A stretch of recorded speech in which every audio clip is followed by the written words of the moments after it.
Good morning students. अपनी जो वार्ता चल रही थी वो चल रही थी शब्द शक्तियों को लेकर के, जिसमें हमने शब्द शक्ति के जो प्रकार हैं उनमें शब्द शक्ति के तीनों प्रकारों के बारे में पढ़ा है। जिसमें हमारी जो चर्चा चल रही थी वो चल रही थी व्यंजना शब्द शक्ति को लेकर के। इससे पूर्व की कक्षा में हमने ये जाना था कि जो व्यंजना शब्द शक्ति होती है उसके दो भाग किए गए, दो भेद किए गए। दो भेद हैं वे कौन कौन से हैं? एक शाब्दी व्यंजना और दूसरा आर्थी व्यंजना। अर्थात शाब्दी व्यंजना किसे कहेंगे? देखिए, पहला जो प्रकार होता है व्यंजना शब्द शक्ति का वो होता है शाब्दी व्यंजना। कल की कक्षा में हमने एक उदाहरण के माध्यम से ये बात समझने का प्रयास किया था कि किस प्रकार से शब्द में व्यंजना रहती है। अर्थात शाब्दी व्यंजना कौन सी शब्द शक्ति को कहेंगे कि जब क्या होगा, जो व्यंग्यार्थ है उसकी प्राप्ति हमें कब होगी। अर्थात कोई शब्द है और उस शब्द से ही हमें किसकी प्राप्ति हो रही है? व्यंग्यार्थ की प्राप्ति हो रही है। यदि हम क्या करें, उस शब्द के स्थान पर क्या कर दें, दूसरा शब्द रख दें, अर्थात उसका पर्यायवाची रख दें, तो वहाँ पर जो व्यंजना निहित होती है, अर्थात उस शब्द में जो व्यंग्यार्थ होता है वो क्या हो जाता है? बदल जाता है, नष्ट हो जाता है, अर्थात व्यंग्यार्थ नहीं रहता है। इसलिए क्या करते हैं, शब्द में व्यंजना कब होगी? जब उस शब्द के स्थान पर दूसरा शब्द रख दे, उसका पर्यायवाची रख दे, तो उसका जो अर्थ हमें प्राप्त होना चाहिए वो अर्थ प्राप्त नहीं हो, तो इस प्रकार से जो निहित व्यंजना है वो शब्द में होगी। तो देखिए, शाब्दी व्यंजना किसे कहेंगे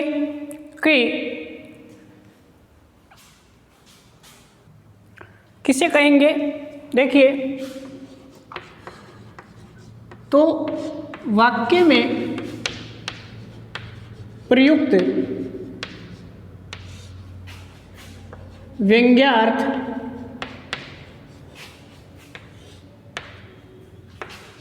किसी शब्द पर निर्भर हो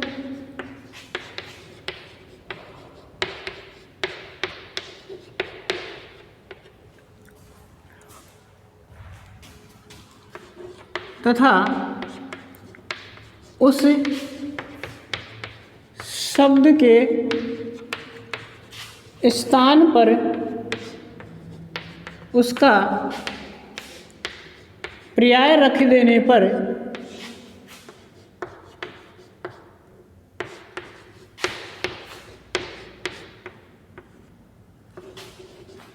व्यंग्यार्थ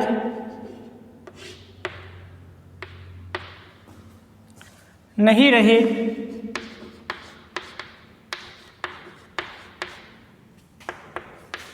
वहाँ पर शाब्दी व्यंजना होती है।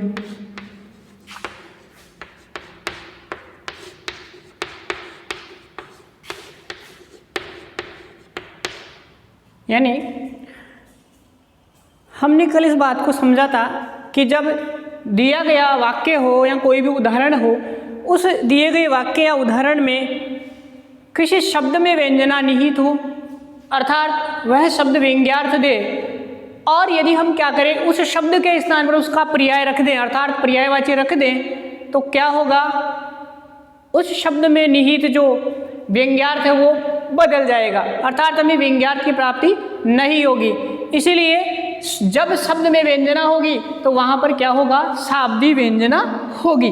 कौन सी व्यंजना होगी? शाब्दी व्यंजना होगी। इसलिए हम इसको ये भी कह सकते हैं कि शाब्दी व्यंजना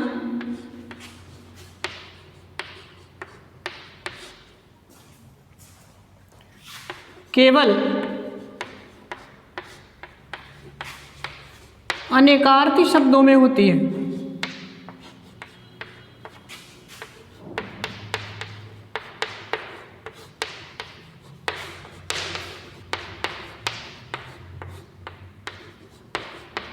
यानी अनेकार्थी शब्द क्यों लिखा? यानी जिस शब्द के अनेक अर्थ होते हैं। एक शब्द है, जैसे पानी शब्द कल हमने लिया, और पानी शब्द है उसके क्या अर्थ होते हैं? अनेक अर्थ होते हैं। इसलिए यदि पानी के स्थान पे हमने उसका पर्याय रख दिया तो उसके वो अनेक अर्थ नहीं होंगे, इसलिए अनेकार्थी शब्द ही क्या करते हैं, व्यंग्यार्थ देते हैं। तो देखिए एक उदाहरण के माध्यम से इस बात को समझने का प्रयास करते हैं।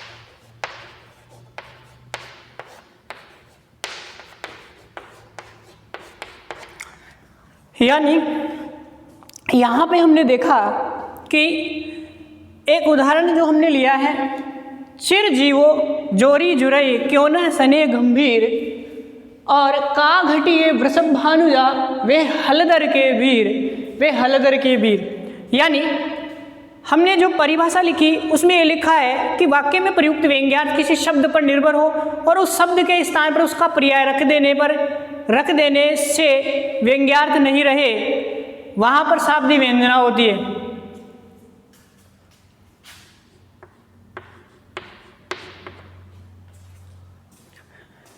और शाब्दिक व्यंजना केवल अनेकार्थी शब्दों में होती है। तो इस जो ये उदाहरण हमने जो लिखा है उस उदाहरण में आप देखेंगे तो पहली जो पंक्ति है उस पंक्ति में कहा गया है कि चिर जीवो जोड़ी जुड़े क्यों न सने गंभीर, यानी चिरंजीवी जोड़ी जुड़ी रहे, यानी लंबे समय तक इनकी जोड़ी क्या रहे, बनी रहे, क्यों न सने गंभीर। और जब जोड़ी लंबे समय तक बनी रहेगी तो इनमें जो स्नेह है यानी प्रेम है वो गंभीर होना चाहिए, अर्थात प्रेम पवित्र होना चाहिए। और का घटी ये वृषभ भानुजा वे हलधर के वीर, वे हलधर के वीर, वे हलधर के वीर। यानी का घटी क्या घटता है, ये वृषभ भानुजा वे हलधर के वीर, ये तो क्या है, वृषभ भानुजा है अर्थात राधा जी है, और वे क्या है, हलधर के वीर अर्थात भगवान श्री कृष्ण है। हलधर के वीर यानी श्री कृष्ण, हलधर के वीर, हलधर यानी बलराम, और बलराम जी के भाई कौन थे, भगवान श्री कृष्ण। तो यहाँ पर जो वृषभ भानुजा और हलधर के वीर दोनों जो शब्द हैं उनके क्या है, अनेकार्थ हैं, यानी एक से अधिक अर्थ हैं। वृषभ भानुजा का अर्थ हुआ राधा जी, वृषभ भानु राजा की पुत्री, वृषभ भानु राजा की पुत्री कौन थी, राधा जी। और हलधर के वीर अर्थात बलराम जी के भाई कौन थे, श्री कृष्ण। तो जब हम अर्थ की बात करें तो एक जो अर्थ हुआ वो क्या हुआ, पहला जो अर्थ हुआ वो हुआ राधा, और हलधर के वीर इसका अर्थ हुआ श्री कृष्ण। यानी ये तो हो गया अपना कौन सा अर्थ, वाच्यार्थ हो गया जो इससे हम ग्रहण कर सकते हैं, ठीक है। लेकिन जब हम क्या करेंगे, यानी कहने का अर्थ ये है कि जो लिखने वाला है, जो कहने वाला है और जो सुनने वाला है वो अपने अपने अनुसार अभीप्सित अर्थ लेगा, अर्थात अपनी इच्छा के अनुसार इन चीज़ों का अर्थ लेगा। तो वृषभ भानुजा जब हम इस शब्द को देखेंगे तो इसका विच्छेद करेंगे तो वृषभ प्लस अनुजा होगा, वृषभ अनुजा अर्थात कौन, बैल की बहिन अर्थात गाय, अर्थात गाय। और हलधर के वीर अर्थात हल को धारण करने वाले का क्या, भाई अर्थात कौन, बैल। अर्थात हल को धारण करने वाला वीर कौन होता है, बैल होता है, बैल हल को धारण करता है। तो यहाँ पर जो वृषभ भानुजा और हलधर शब्द है उस शब्द के दो दो अर्थ निकल रहे हैं। पहला अर्थ है राधा, वृषभ भानुजा का पहला अर्थ है राधा, और दूसरा जो व्यंग्यार्थ हम ले रहे हैं वो है गाय। ठीक इसी प्रकार से हलधर के वीर कौन है? भगवान श्री कृष्ण अर्थात बलराम जी के भाई। और दूसरा जो अर्थ है हलधर के वीर, यानी हल को धारण करने वाला वीर कौन है? बैल है। तो यहाँ पर जो व्यंग्यार्थ है वो शब्द में निहित है। अर्थात जब हम क्या करें, वृषभ भानुजा और हलधर के स्थान पर क्या करें, इनके पर्याय रख दें, अर्थात पर्यायवाची रख दें। जैसे वृषभ भानुजा की जगह हम राधा रख दें और हलधर के स्थान पर क्या रख दें, बैल शब्द रख दें, तो यहाँ पर जो व्यंजना निहित है वो क्या हो जाएगी? नष्ट हो जाएगी। अर्थात शब्द में केवल मुख्यार्थ बच जाएगा, व्यंजना जो व्यंजना है वो व्यंजना नहीं रहेगी। अर्थात हमें व्यंग्यार्थ की प्राप्ति नहीं होगी, बल्कि इस कहे हुए कथन का या दिए हुए जो वाक्य है, दिया हुआ जो पद है, उस पद का सीधा सीधा अर्थ हमें प्राप्त हो जाएगा। क्यों? क्योंकि सीधा सा अर्थ निकल जाएगा राधिका जी और भगवान श्री कृष्ण। और यदि यहाँ पर ऐसा लिख दिया जाए गाय और बैल, तो जो अर्थ हम लेना चाह रहे हैं अर्थात श्री कृष्ण और राधिका जी, वो अर्थ भी नहीं निकल पाएगा। इसलिए ये बात स्पष्ट होती है कि यदि शाब्दी व्यंजना में हमें क्या करेंगे कि शाब्दी व्यंजना में शब्द में व्यंजना निहित होगी, अर्थात वाक्य में या दिए हुए पद में जो शब्द होगा उस शब्द में व्यंग्यार्थ निहित होगा। अर्थात वह शब्द किस प्रकार का अर्थ देगा? व्यंग्यार्थ देगा। और जो शब्द व्यंग्यार्थ देगा वो शब्द क्या करेगा? अगर हम उसका पर्याय रख दें, अर्थात उसके समान अर्थ देने वाला दूसरा शब्द रख दें, तो वहाँ पर जो व्यंजना है वो नष्ट हो जाएगी। इसलिए शाब्दी व्यंजना किस में होती है? शब्द में निहित होती है। जैसा हमने समझा कि वृषभ भानुजा और हलधर जो शब्द है वो अनेकार्थी शब्द है। वृषभ भानुजा का एक अर्थ हमने लिया राधिका जी और दूसरा अर्थ लिया गाय, और इधर हलधर का एक अर्थ लिया हमने बलराम जी और दूसरा अर्थ लिया बैल। हलधर के वीर अर्थात बलराम जी के भाई श्री कृष्ण, और एक अर्थ लिया हमने हल को धारण करने वाला वीर कौन? बैल। इस प्रकार से इन दोनों शब्दों में व्यंजना निहित है। अर्थात जो कहने वाला है वो कौन सा अर्थ ले रहा है कि इनकी जोड़ी लंबे समय तक बनी रहे, इनमें गंभीर स्नेह हो, क्योंकि इनका कुछ भी घटता नहीं है, क्योंकि ये बराबरी के लोग हैं। अर्थात भगवान श्री कृष्ण बलराम जी के भाई हैं और राधिका जी वृषभानु राजा की पुत्री है, इसलिए ये बराबर वाले हैं, इनमें क्यों नहीं गंभीर स्नेह हो, ये बात कही गई है। और ठीक अगर हम इसका व्यंग्यार्थ लें तब इसका व्यंग्यार्थ आएगा कि इनका क्या घटित होता है, क्योंकि ये तो बैल की छोटी बहन क्या है? गाय है, और वो क्या है? बैल है, हल को धारण करने वाला बैल है। इसलिए गाय और बैल में क्यों नहीं प्रेम होना चाहिए, अर्थात दोनों भाई बहन हैं, इसलिए दोनों में प्रेम अवश्य होगा।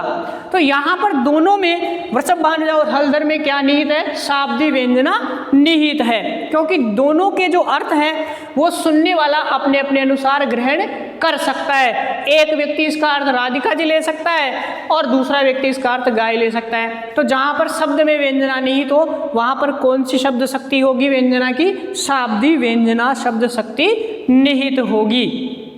आइए आगे बात करें दूसरी शब्द शक्ति को लेकर के। तो दूसरी शब्द शक्ति कौन सी है? आर्थी व्यंजना। देखिए दूसरी जो व्यंजना का भेद होता है वो होता है आर्थी व्यंजना। तो क्या होगी परिभाषा? जब व्यंजना किसी शब्द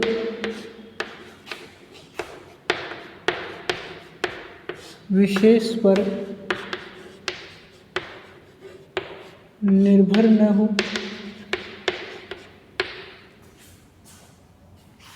या उस शब्द का पर्याय रख देने पर ही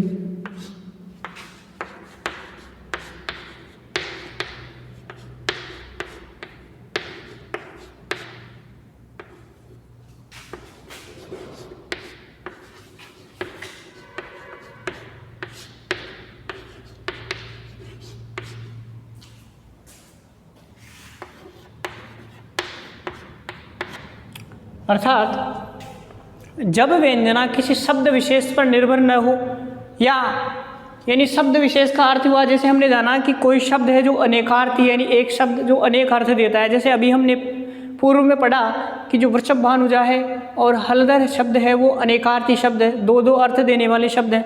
लेकिन ऐसा शब्द हो जो क्या हो, जब व्यंजना की शब्द विशेष पर निर्भर नहीं हो, अर्थात उसके अर्थ पर निर्भर नहीं हो, या उस शब्द का पर्याय रख देने पर भी व्यंजना क्या रहे, बनी रहे।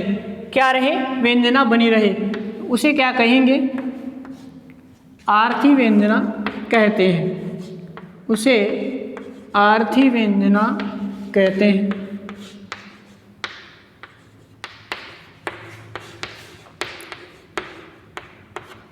इसमें क्या होगा, इसमें बोलने वाले,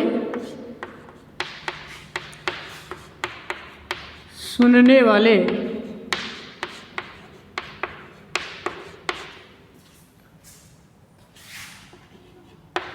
देश काल,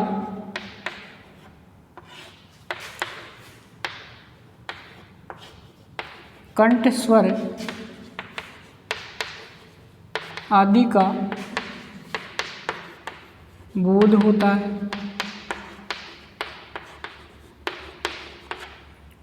यानी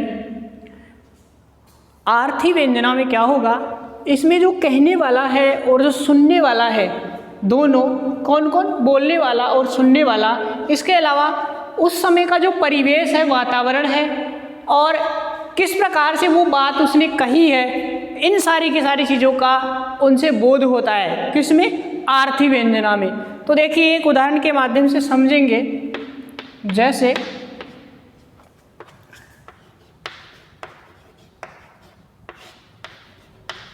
सघन कुंज, छाया सुखद,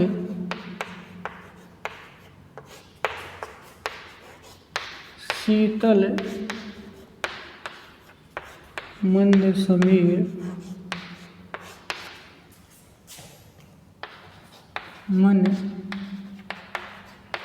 हवे जात।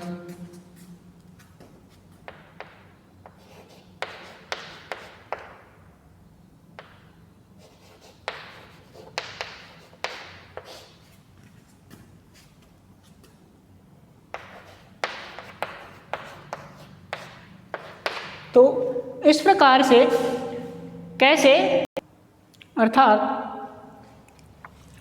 सघन कुंज, छाया सुखद, शीतल मंद समीर, और क्या कहा कि मन हवे जात अजो वहे वायुमना के तीर। यानी प्रस्तुत जो पद है, इस पद में किस बारे में बताया गया है, तो पहली बात कि जब व्यंजना किस में निहित नहीं हो, अर्थात शब्द विशेष पर निर्भर नहीं हो। किस पर निर्भर नहीं हो, शब्द विशेष पर, अर्थात पूरे का पूरा जो पद है उसके अर्थ से क्या लिया जाए, व्यंजना ग्रहण की जाए। और जब अर्थ से व्यंजना ग्रहण की जाएगी तो यदि कोई शब्द है, उस शब्द के स्थान पर यदि उसका पर्याय रख देंगे तो उसका अर्थ वही होगा। अर्थात हम यहाँ पर करेंगे क्या, सघन कुंज है जैसे, तो कुंज का अर्थ होता है वन, और वन की, कुंज की जगह हम वन शब्द लिख दें तो भी सघन कुंज से वही अर्थ निकलेगा।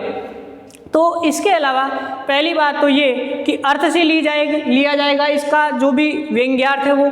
दूसरी बात ये कि उसका पर्यायवाची रख देने पर भी व्यंजना निहित होगी। साथ ही इसमें बोलने वाले, सुनने वाले, देश काल, कंठ स्वर आदि का भी क्या होता है, बोध होता है। कैसे, देखिए इसमें क्या है, इस पद में एक गोपिका या राधिका जी जो कि भगवान श्री कृष्ण के गोकुल से चले जाने के उपरांत क्या कहती है, जब उनके साथ में बिताई हुई जो स्मृतियां हैं वो उन्हें याद हो आती है, तो उनको याद करते हुए वो कहती है, एक गोपिका या राधिका जी जो कि पूर्व में भगवान श्री कृष्ण के साथ में कहाँ पर, वह यमुना के तीर, यमुना नदी के किनारे सघन कुंज यानी घने वनों में, छाया सुखद, और कैसी छाया, सुख प्रदान करने वाली छाया में, और शीतल मंद समीर, और हवा कैसी, शीतल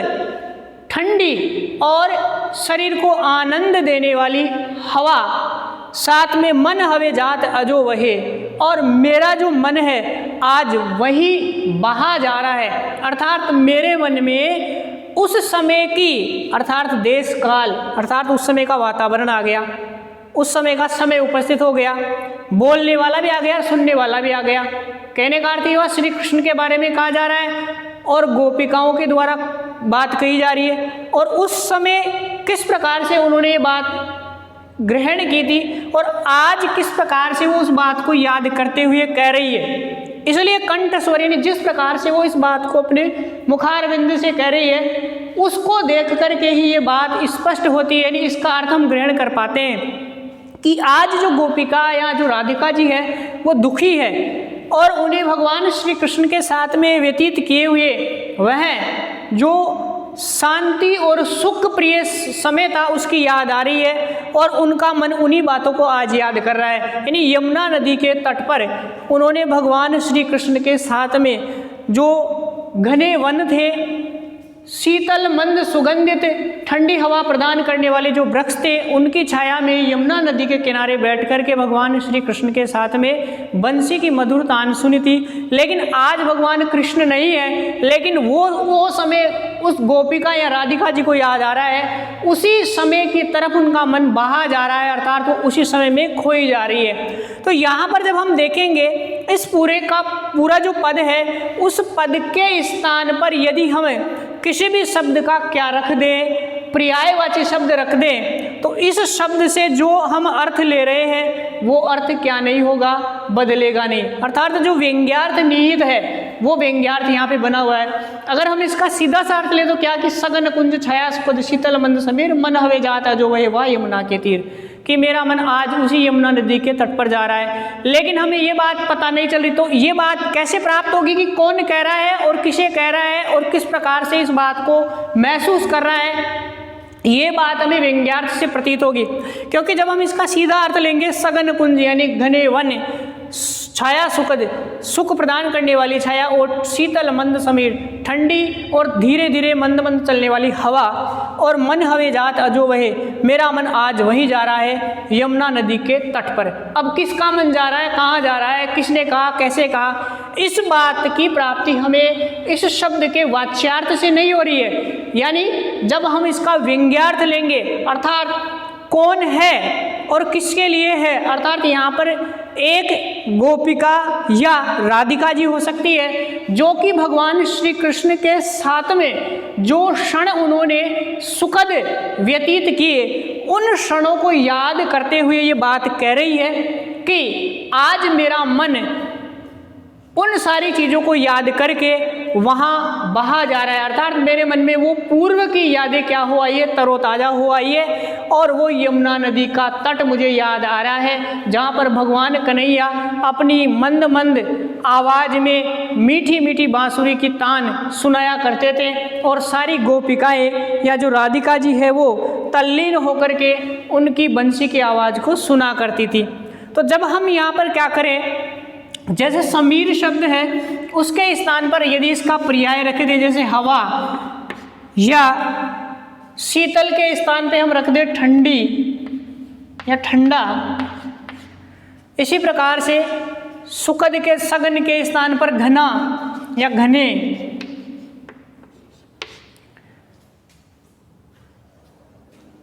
अजो के स्थान पर रख दे आज, यमुना के स्थान पे यमुना का कोई पर्यायवाची जैसे मंदाकिनी रख दे, तीर के स्थान पर इसका पर्यायवाची रख दे तट। तो यानी जब हम क्या करें, इन सारे के सारे जो शब्द हैं, कुंज के स्थान पर यदि हम वन शब्द लिख दें तो भी क्या होगा, इसमें जो कथन या जो अभिप्रेत अर्थ हमें प्राप्त करना है वो अभिप्रेत अर्थ हम प्राप्त कर लेंगे। अर्थात जो व्यंजना हमें प्राप्त करनी है, आरती व्यंजना, अर्थात हमें उस व्यंग्यार्थ की प्राप्ति हो जाएगी। लेकिन यदि शब्द में व्यंजना निहित होती तो शब्द का पर्याय रख देने से पूरा का पूरा बदल जाता, लेकिन यहाँ पर पर्याय रख देंगे तो भी उसका वही अर्थ प्राप्त होगा जो इसका वास्तविक अर्थ है। अर्थात घने वन छाया सुखद ठंडी मंद समीर, ठंडी मंद हवा और मन हवे जात आज वहे, वाह के स्थान पर रख दे जैसे तद्भव, या मन हवे जात आज वहे, या यमुना के तीर मंदाकिनी के तट। तो भी इन सारे के सारे शब्दों का वही अर्थ आ रहा है। अर्थात जो गोपिका है या जो राधिका जी है वो ये बात कह रही है कि मुझे आज उन सारे के सारे क्षणों की स्मृति हो आई है जो क्षण मैंने भगवान श्री कृष्ण के साथ में यमुना नदी के उन घने वृक्षों की छाया में शीतल मंद समीर को सहन करते हुए और शीतलता बरसाने वाली उस छाया में, तो जो छाया में मैंने सारे सुखद क्षणों का एहसास किया है उन्हीं की मुझे आज याद हो आई है और मेरा मन आज रुक नहीं रहा है, उन्हीं सारे के सारे क्षणों को मेरा मन याद कर रहा है। इस प्रकार से सारे के सारे जो शब्द हैं उनका पर्याय रख देने पर भी शब्द में जो निहित व्यंजना है वो क्या नहीं हो रही है, समाप्त नहीं हो रही है, अर्थात व्यंजना बनी हुई है। इसलिए जहाँ पर शब्द का पर्याय रख दें तो भी क्या नहीं हो, शब्द में निहित जो व्यंजना है वो बनी रहे, तो वहाँ पर कौन सी शब्द शक्ति होगी, आर्थी व्यंजना होगी। और जब शब्द का पर्याय रख दे और वहाँ पर व्यंजना बदल जाए, अर्थात व्यंजना नष्ट हो जाए, व्यंजना नहीं बनी रहे, व्यंग्यार्थ नहीं बना रहे, तो वहाँ पर कौन सी व्यंजना होती है, शाब्दी व्यंजना होती है। और जब पर्याय रख दें और पर्याय रख देने पर भी जो शब्द में निहित व्यंग्यार्थ है वो बना रहे, तो क्या हो, वहाँ पर कौन सी व्यंजना होती है, आर्थी व्यंजना होती है। तो मैं आशा करूँगा कि आप सबको जो हमारा शब्द शक्ति वाला बिंदु है वो भली प्रकार से समझ में आ गया होगा। अब तक की जो हमने चर्चा की उसमें ये जाना है कि शब्द कितने होते हैं, शब्द के जो अर्थ हैं वो कितने होते हैं और उस अर्थ के आधार पर शब्द शक्ति के कितने प्रकार होते हैं। शब्द शक्ति के प्रकारों में हमने पढ़ा, पहली जो शब्द शक्ति थी वो थी अभिधा, दूसरी जो शब्द शक्ति थी वो लक्षणा और तीसरी जो शब्द शक्ति थी वो थी व्यंजना। इस प्रकार से शब्द शक्ति के तीनों प्रकार पर हमने भली भांति प्रकाश डाल लिया है, भली प्रकार से इन्हें समझ लिया है। अब मैं आशा करूंगा कि आप सब ने इससे संबंधित जितने भी प्रश्न आपके जहन में होंगे उन सबको आप हल कर पाओगे और परीक्षा में भी उन सारे के सारे प्रश्न जो कि शब्द शक्ति से संबंधित पूछे जाएंगे उनके उत्तर दे पाओगे। साथ ही आपको जो परीक्षा में प्रश्न पूछा जाएगा या तो वो कोई शब्द शक्ति का उदाहरण दे करके उसमें पूछा जा सकता है कि इसमें कौन सी शब्द शक्ति है उसकी परिभाषा लिखिए, या फिर आपको सीधा ऐसा दे दे कि अभिधा शब्द शक्ति किसे कहते हैं उदाहरण सहित समझाइए। इस प्रकार के प्रश्न आपके प्रश्न पत्र में आ सकते हैं। शब्द शक्ति की अपनी कक्षा यही समाप्त होती है। आगे की कक्षा में हम एक नए बिंदु के साथ में आपसे मुखातिब होंगे। धन्यवाद।